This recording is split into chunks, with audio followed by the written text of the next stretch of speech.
ఇంజనీర్లను criminals తో పోల్చిన ముఖ్యమంత్రి రేవంత్ రెడ్డి వెంటనే ఇంజనీర్లకు విద్యార్థులకు క్షమాపణ చెప్పాలని బీజేపీ ఎమ్మెల్సీ మల్కా కుమరయ్య డిమాండ్ చేశారు. విద్యా వ్యవస్థను బలోపేతం చేసి విద్యా ప్రమాణాలు పెంచాల్సిన ప్రభుత్వం ఇలాంటి వ్యాఖ్యలు చేయడం బాధాకరమన్నారు. విద్యారంగానికి అధిక నిధులు కేటాయించి ప్రభుత్వ పాఠశాలల్లో మౌలిక వసతులు కల్పించాలని కోరారు. ముఖ్యమంత్రి బాధ్యతాయుతంగా మాట్లాడంటున్న మల్కా కుమరయ్యతో మా ప్రతినిధి రామకృష్ణ ఫేస్ టు ఫేస్.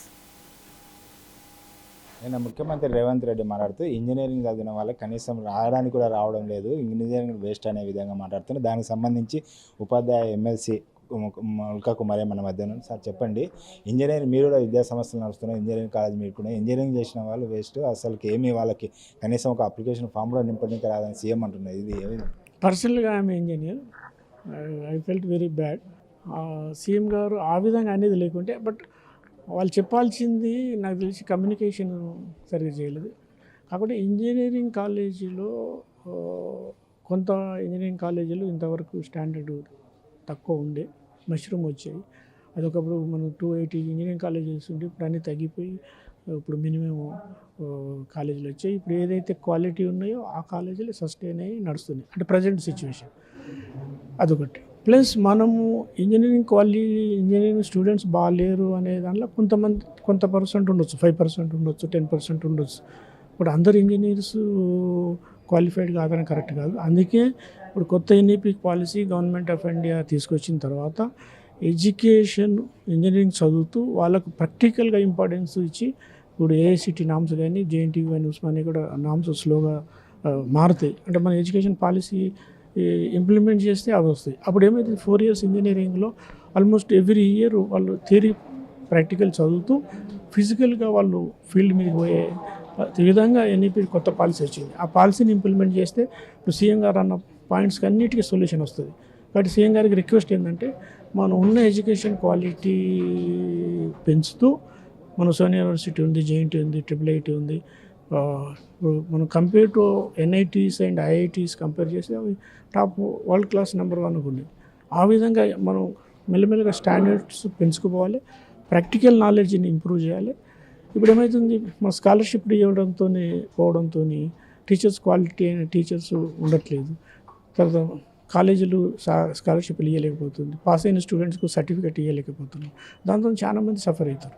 దాన్ని ఇమీడియట్గా గవర్నమెంట్ స్కాలర్షిప్స్ రిలీజ్ చేసి క్వాలిటీ పెంచడానికి అది తోడ్పాటు అవుతుంది.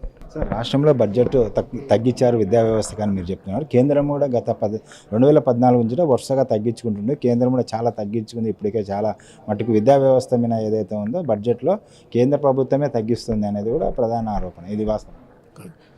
ఆల్ ఇండియాలో ప్రతి స్టేట్లో ఎడ్యుకేషన్ సెక్టర్కు 14% నుంచి 18% అలొకేషన్ ఉంది బడ్జెట్లో. మనొక స్టేట్లే అన్ఫార్చునేట్గా పాత గవర్నమెంట్స్ దాన్ని 6% వరకు తీసుకొచ్చారు. ఈ గవర్నమెంట్ కొద్దిగా ఇంక్రీజ్ చేసింది, బట్ అది ఎక్కడ సరిపోదు. కాబట్టి మేము కూడా డిమాండ్ ఏం చేసాము, మినిమం 18% బడ్జెట్లో అలొకేట్ చేస్తేనే ఈ పాత బకాయిలు ప్లస్ ఈ కొత్త దానికి అడ్మినిస్ట్రేషన్కి యూస్ అవుతాయని చెప్పాము. కాబట్టి అట్లీస్ట్ నెక్స్ట్ ఇయర్ బడ్జెట్లో అన్నా, లేకుంటే ఇప్పుడు అడాక్ బడ్జెట్ అన్నా ఇంక్రీజ్ చేస్తేనే దీనికి కొంతవరకు సొల్యూషన్ వస్తుంది. కాబట్టి సీఎం గారే డైరెక్ట్ ఒప్పుకున్నారు, మేము బడ్జెట్ అలొకేషన్ ఇచ్చిందంతా 90% సాలరీస్కి వెళ్ళిపోతుంది. 10%లో ఎట్లా మనం ఏ విధంగా మానిటర్ చేస్తాము, కొత్త టూల్స్ ఎట్లా ఇస్తాము, తర్వాత మన కొత్త బెస్ట్ ప్రాక్టీసెస్ ఇంప్లిమెంట్ చేయాలంటే డబ్బులు కావాలి. వాటికి మనం బోర్డు కొనాలి, కొత్తవి డిజిటల్ బోర్డ్స్ తీసుకోవాలి. అవన్నీ చేయాలంటే ప్లస్ మెయింటెనెన్స్ ఛార్జెస్లు అవన్నీ చేయాలంటే బడ్జెట్ కావాలి. బట్ సీఎం గారే డైరెక్ట్ చెప్పారు, మేము ఇచ్చే శాలరీ బడ్జెట్ 90% జీతాలకే పోతుంది, 10%లో మెయింటెనెన్స్ కాదు. అదే మేము కూడా అదే చెప్తున్నాం. ఆ 10% మిగిలిన దాన్ని డబ్బులు ఇంక్రీజ్ చేస్తే అప్పుడు మెయింటెనెన్స్ బాగా వస్తుంది, ఎడ్యుకేషన్ క్వాలిటీ ఇంప్రూవ్ అవుతుంది. కేంద్రమే విద్యా వ్యవస్థలో బడ్జెట్ ఈసారి చాలా తగ్గించింది అని చెప్తున్నారు. No central government they not reduce. Central government I think it is about 15% of the budget. Central government budget is very high. 15% is very big money. అందుకే ఇప్పుడు సెంట్రల్ గవర్నమెంట్లో ఎన్ఐటీస్ ఇంతకుముందు ఉన్న వాటికన్నా ఇప్పుడు 3 times అయినాయి, ఐఐఎమ్స్ 3 times అయినాయి, IITs 3 times అయినాయి. కాబట్టి నేషనల్ లెవెల్లో ఈ పెద్ద ఎడ్యుకేషన్ ఇన్స్టిట్యూట్స్ ఇంప్రూవ్ అయినాయి. క్వాలిటీ ఆఫ్ ఎడ్యుకేషన్ కూడా చాలా ఇంప్రూవ్ చేశారు. దాని తర్వాత డిఫెన్స్ రీసెర్చ్ ఇన్స్టిట్యూట్కు డబ్బులు ఇచ్చారు, రీసెర్చ్కి డబ్బులు పెంచారు.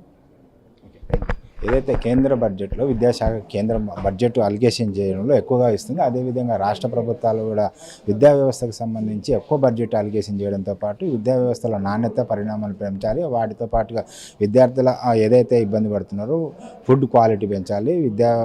ఉపాధ్యాయులను ఏదైతే ఉన్నారో మ్యాన్ పవర్ బాగుంది, మ్యాన్ పవర్ అందరూ రాష్ట్రంలో క్వాలిఫైడ్ టీచర్లు ఉన్నారు, వారి సేవలను వినియోగించుకోవాలి. అప్పుడే విద్యా వ్యవస్థ బాగుపడుతుంది. అదే మార్పులు సంస్కరణలు చేయాల్సిన అవసరం అయితే ఉంది. దానికి సంబంధించి ముఖ్యమంత్రి రేవంత్ రెడ్డి చర్యలు తీసుకోవాలి. అంతే తప్ప ఇంజనీరింగ్ చేసిన వాళ్ళందరూ కూడా ఏదైతే వ్యాఖ్యలు చేశారో ఆ వ్యాఖ్యలు వెనక్కి తీసుకోవాలి. విద్యార్థులకు అదేవిధంగా ఇంజనీరింగ్ చేసిన వాళ్ళకి క్షమాపణ చెప్పాలని కొమరయ్య చెప్తున్నారు. కెమెరామెన్ జయకృష్ణతో రామకృష్ణ, మెట్రో టీవీ, హైదరాబాద్.